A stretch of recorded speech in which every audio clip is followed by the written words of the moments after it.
Uh, Kevin, tell me who you are and what your relationship to the property is. My name is Kevin Coble. I'm the estate manager for a professional athlete of this property.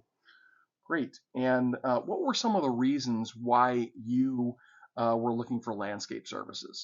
And when I took over the estate, I was looking for someone that was going to be able to come in and clean things up a little bit for us. It was good, but it wasn't as good as it could have been, and there were just a lot of gaps in the landscaping and just the overall property and how it looked.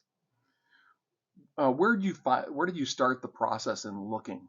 You guys were actually referred to us by another customer who thought you were the best in the city.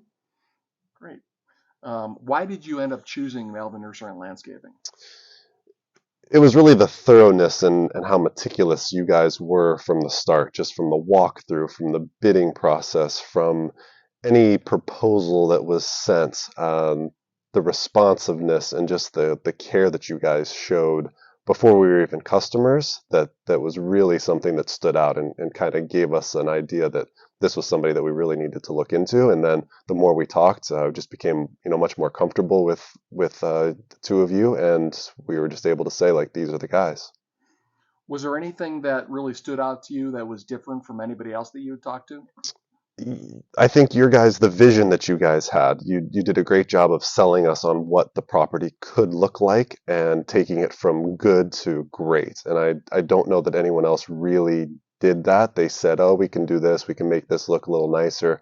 But you guys really took the time and walked through every part of it, saying, this is what we would do here, this is what this would look like. Give us a little bit of time to show you and let us bring out the potential of the property. And if you don't like it, you guys were very reasonable. It's like you don't have to keep using us, but just give us the chance. And that's kind of what we did. And then anyone that came through and saw the before and after, it just really wasn't even close. Kevin, thank you very much. Appreciate it. Thank you.